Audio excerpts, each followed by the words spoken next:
ketika Tuhan menghakimi dunia, saudara, ada sebagian oknum, sebagian kelompok yang menyatakan diri mereka seolah-olah mereka adalah orang-orang yang spesial, karena mereka merasa telah melakukan pekerjaan-pekerjaan pelayanan yang luar biasa semasa hidupnya, seperti itu.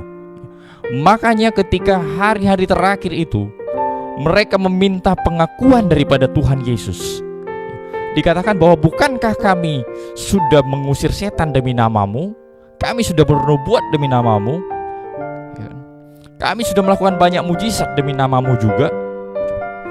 Jadi mereka merasa bahwa pada waktu itu, karena mereka cukup banyak melakukan pekerjaan-pekerjaan yang luar biasa dalam pelayanan, mereka merasa bahwa mereka lah orang yang akan kemudian terutama diterima oleh Tuhan. Tetapi ternyata tidak seperti itu yang menjadi kehendak dan maksud Tuhan.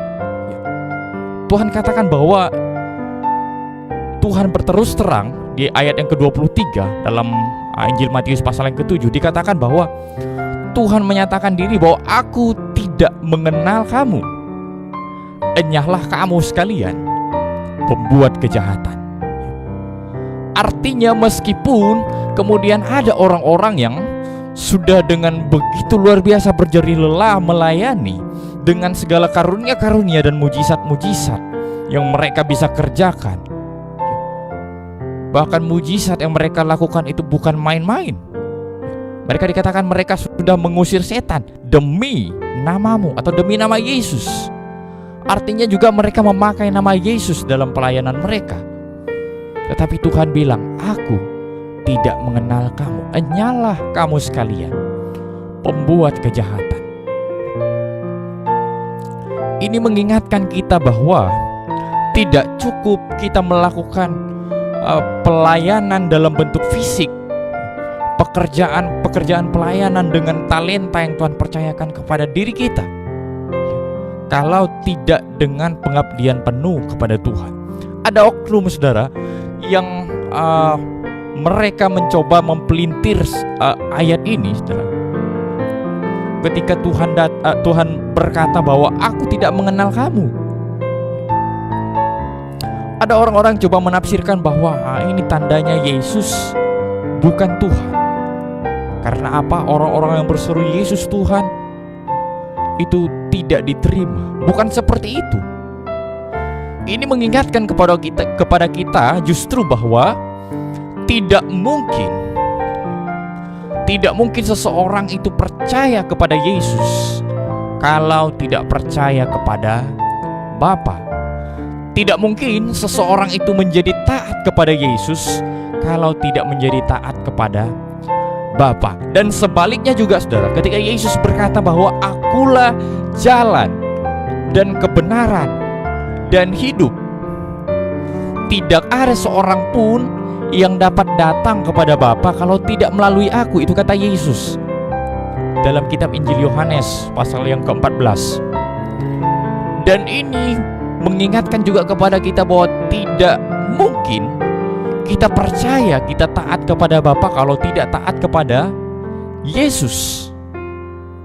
Artinya Allah itu, Allah Tritunggal itu memang harus kita taati dan kita ikuti. Dan tidak mungkin juga kita taat kepada Yesus, kita berkata bahwa kita taat kepada Bapa kalau kita tidak menerima Roh Kudus, kalau kita tidak taat kepada pimpinan Roh Kudus. Artinya ketiga ini,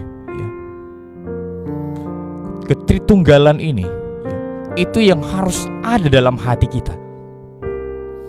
Makanya kemudian ada orang-orang yang ditolak oleh Yesus di hari-hari terakhir, karena mungkin mereka melakukan banyak tanda-tanda memakai nama Yesus dalam pemberitaan mereka. Mereka melakukan begitu banyak mujizat, tetapi Tuhan bilang, aku tidak mengenal kamu. Karena apa? Ketaatan itu tidak penuh, tidak penuh dalam melakukan kebenaran firman Tuhan. Mungkin mereka dibekali dengan satu potensi-potensi yang luar biasa, karena itu adalah satu karunia yang Tuhan bisa karuniakan kepada siapa saja. Tetapi masalah perkenanan itu berhubungan lagi dengan ketaatan. Bagaimana ketaatan kita kepada firman Tuhan?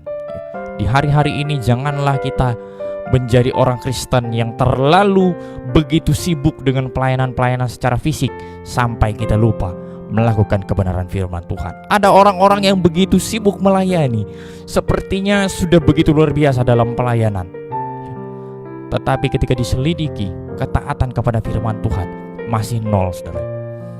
Jadi jangan sampai kita menjadi pribadi yang ditolak oleh Tuhan.